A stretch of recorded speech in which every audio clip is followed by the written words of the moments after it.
میرے معزز السلام علیکم۔ تو آج کا جو موضوع ہے شروع کرتے ہیں۔ عبادت کی برکت۔ ایک شخص نے ایک غلام خریدا۔ غلام نے مالک سے کہا کہ اے آقا، میں آپ سے 3 شرطیں چاہتا ہوں۔ پہلی شرط یہ ہے کہ جب نماز کا وقت آ جائے تو مجھے نماز سے نہ روکیں۔ دوسری شرط یہ ہے کہ آپ مجھ سے صرف دن میں کام لیں، اور تیسری بات یہ ہے کہ میرے واسطے ایک کوٹری کا انتظام کر دیجئے کہ میرے علاوہ اس کوٹری میں کوئی اور داخل نہ ہو سکے۔ آقا نے یہ سب شرطیں منظور کر لیں۔ اس غلام نے مکان کی کوٹریوں کا چکر لگایا اور ایک ویران کوٹری کو پسند کیا۔ آقا نے کہا کہ تم یہ ویران کوٹری کیوں پسند کرتے ہو؟ اس نے کہا کہ اے میرے سردار، کیا آپ کو معلوم نہیں کہ ویران مقام اللہ تعالیٰ کے ذکر سے آباد ہوتے ہیں؟ چنانچہ وہ غلام رات کو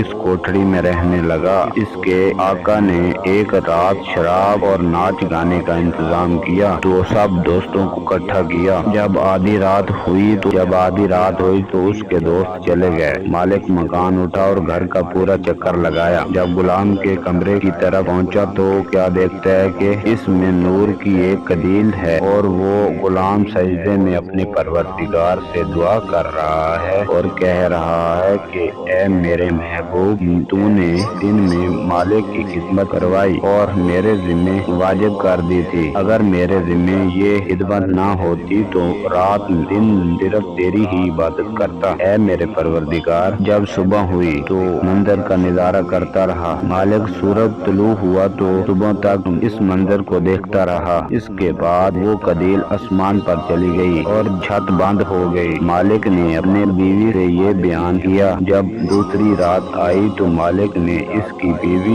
نے اپنی بیوی کو ساتھ میں لیا اور اس کی چھت پر پہنچے۔ کیا دیکھا کہ وہی قندیل جو پہلے دیکھی تھی وہی لٹکی ہوئی تھی، اور غلام سجدے میں اپنی عبادت میں مصروف تھا۔ اگلے ہی دن میاں بیوی نے غلام کو بلایا اور اس سے کہا کہ اللہ کے واسطے آزاد ہے تو آزاد کر دیا۔ غلام نے یہ سن کر دونوں ہاتھ اٹھائے اور کہا اے میرے محبوب، میں نے تجھ سے دعا کی تھی کہ میرا راز کسی کو نہ بتانا۔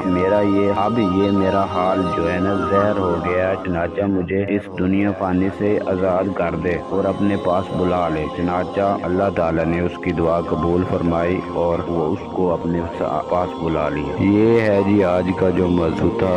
تو اگلی ویڈیو کے ساتھ آئیں گے، نئی ویڈیو کے ساتھ۔ چینل کو سبسکرائب کریں، لائک کریں، کمنٹ کریں۔